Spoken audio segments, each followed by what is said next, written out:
Tomorrow, I'll be back with you. I'll give you an update on America's best paid family medical leave program that is now a week into it. And at that time, I'll take all your questions. Thank you all. Thank you, Press. I'll be back tomorrow. Let's go. I'll more tomorrow. Appreciate it. Thank you. Wow. All right. Thank you, Press. But you said you were going to take questions. Why didn't you? Thank you all. We'll be back tomorrow. Thank you. Thank you. There you heard it. Multiple members of the media were angry. You could hear the different wows and the whats. The media had been told that Tim Walz was going to do a question and answer session with the press, but instead, after he announced that he would not be seeking re-election for a historic third term in Minnesota, he just fled the room. No questions, no engagement with the press, and so they were obviously very upset. Now, it's unclear, did he lie? Did he know? Did his team know that he was not going to take any questions? Was that just a ploy to get media members into the room so that they would cover his announcement? Or is he just afraid because of all the scrutiny and the attention that he's getting because of the fraud, the massive fraud that has been covered in Minnesota? I don't know the answer to that question, but it definitely raises a few questions, right? Because Tim Walz is a man of bravado. He, during the 2024 campaign, talked himself up really big. He was, Kamala Harris, we all knew she ran away from the media, but Tim Walz had a tendency to put his foot in his mouth. So I'm really surprised that he didn't do a question and answer session, but it really shows us now the power of the new media, because I think we can all agree that if it weren't for Nick Shirley, a 23-year-old YouTuber with a smartphone, with a video camera, Tim Walz would probably still be running for re-election. It's amazing that one person on YouTube was essentially able to generate all of this controversy. And in fact, we do know that it is likely because of Nick Shirley that Tim Walz dropped out of the race, because even though he didn't mention Nick Shirley by name, Walz definitely made reference to this. We've got conspiracy theorist right-wing YouTubers breaking into our daycares, demanding access to our children. We've got the President of the United States demonizing our Somali neighbors and wrongfully confiscating funds that Minnesotans rely on. It's disgusting. You know what's disgusting? It's disgusting that he lied so blatantly and without any hesitation during that press conference while trying to explain why he's leaving. I mean, there is no right-wing conspiracy theorist YouTuber who's trying to break into these daycares. That's not what happened. What happened was Nick Shirley went around and asked them, hey, can you prove that you're actually a legitimate place of business? And they couldn't do that. No, it was the Somali daycare owners who appeared to break in to their own daycares and steal, the supposed paperwork that would prove their innocence. How convenient for them. Now, in any other case, this would be a clear-cut case of defamation, if not libel. But here, Tim Walz didn't name Nick Shirley specifically, so this was definitely very cleverly worded. He knew what he was doing, and I think that tells us a lot about Tim Walz's character, or his lack thereof. Now, my favorite part was when Tim Walz ended his speech. He's trying to take the high road here. Oh, I'm leaving on my own accord. No one is forcing me out, yada, yada, yada. Yet he couldn't help but talk about President Trump. What does President Trump have to do with any of this? In September, I announced that I would seek a historic third term as Minnesota's governor. And I have every confidence that if I gave it my all, we would win the race. But as I reflect on this moment with my family and my team over the holidays, I came to the conclusion that I can't give a political campaign my all. Every minute that I spend defending my own political interest would be a minute I can't spend defending the people of Minnesota against the criminals who prey on our generosity and the cynics who want to prey on our differences. So I've decided to step out of this race, and I'll let others worry about the election while I focus on the work that's in front of me for the next year. No one's taking this away from us, not the fraudsters, certainly not this president, not on my watch. Bruh, no one was talking about you or President Trump in the same sentence. Why bring him up unless you really are feeling the pressure? What's interesting about all of this is that he is under investigation, right? And so you would think that he would want the bully pulpit. I get that being governor of the state is not the same thing as being president of the United States, right? The presidency has a whole bunch of protections, constitutionally speaking, and the same thing is true on the state level. So you would think that with all of these investigations, he would want to keep that bully pulpit, but instead he is running, and it to me, raises more questions than it does answers. I mean, even on CNN, they were talking about how this is a wow moment. They were completely shocked, completely caught off guard. This is how they reported on the moment. This is a wow this morning, or at least would have been if you had said it was going to happen, 2 or 3 months ago?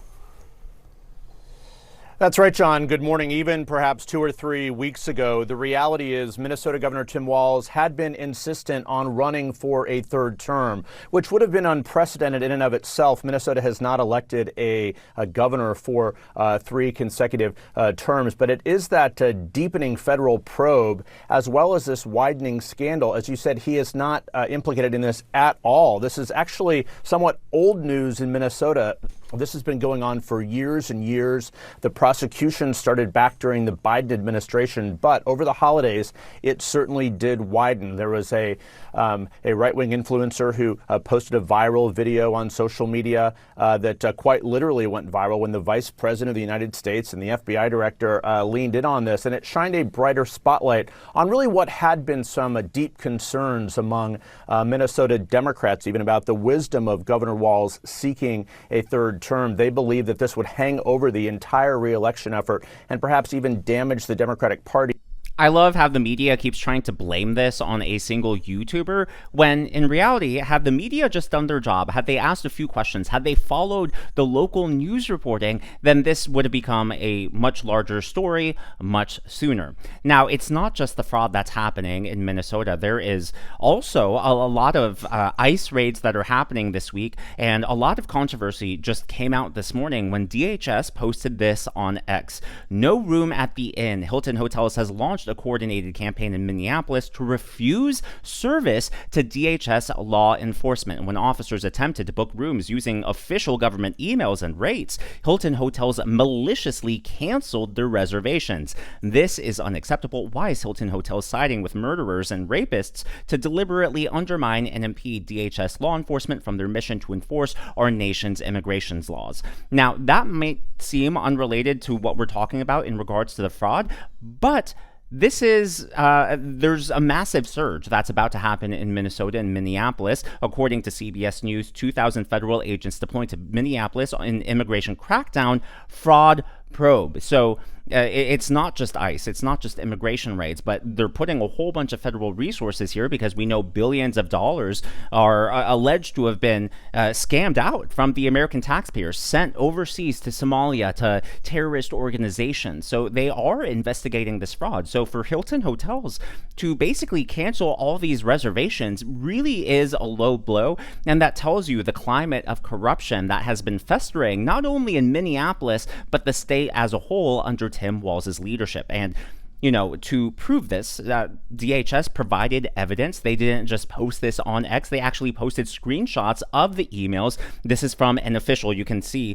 at Hilton.com email address. After further reviewing online, we have found information about immigration work connected with your name, and we will be canceling your upcoming reservation. You should see a proper cancellation email in your inbox shortly from Hilton. And here's another screenshot. You can pause it if you want to read it. So it really is just astonishing. You know, you would think that after all the controversy in regards to Bud Light or Jaguar or any of the other brands that have been boycotted, you would think that Hilton Hotels would have thought twice about doing this. Now, to be very clear, it sounds like that this isn't coming from Hilton corporate. You know, there are a lot of individual franchisees, so the likelihood is that it's an individual franchisee, an individual owner, or maybe, you know, a local ring, whatever, that made that decision, and not necessarily Hilton corporate. So it'll be interesting to see how the national brand responds, if they do at all.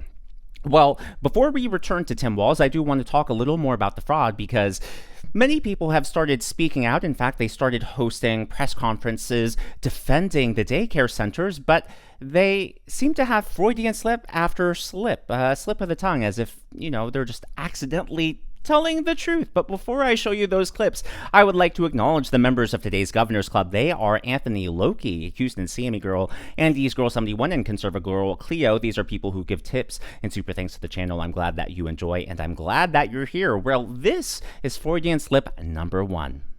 And I do see some signs over here that say stop fraud, and I agree, stop it. There are wait lists for these programs that are years long. There is fraud, So, these are people speaking out in support for the daycares. And time and time again, after the first time she says fraud, you could see, she stutters a little because she realizes, oops, I said the wrong thing and I'm actually going against my own point. But even if you accidentally misspoke, right, if you went off script, can't we all agree that fraud is a bad thing? If you say fraud is a bad thing, you're not saying that these daycares are committing fraud, right? Those are two different things. So I don't understand why she panicked, but she wasn't the only one. Someone else panicked.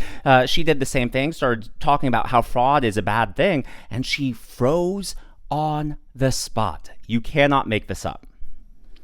If childcare is cut, I'm unable to work or go to school. I understand fraud is bad.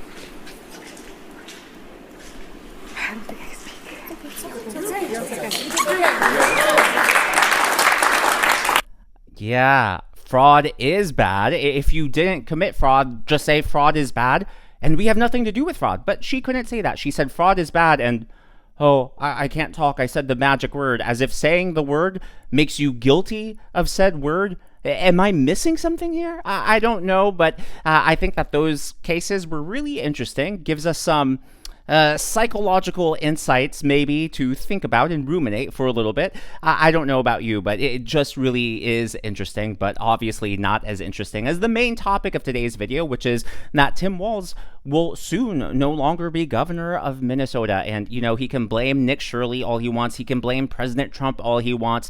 At the end of the day, though, like I said, Tim Walz was a man of bravado. It wasn't that long ago when he appeared on Gavin Newsom's podcast and said this. How do you fight it? This notion I could kick most of their ass. I do think that if they wanted to. I know I can outrun them, but I don't know if we're going to fall into that place where we want to. Okay, we challenge you to a WWE fight here type of thing. Now, he did say a lot of stuff like that as far as physically. No, he cannot beat anyone else up. And he would always go back and clarify, I didn't mean actually punch them. I meant beat them politically. Yeah, you're doing such a good job politically that you're essentially resigning early without actually resigning. As always, though, all of that is just my analysis and commentary. That is what's going on in the world of politics from my point of view. And I would love to hear from you. So those Freudian slips from those two women talking at the daycare press conferences. I mean, seriously, what can possibly explain that? Why flip out when you accidentally say fraud is bad? I truly, fraud is bad.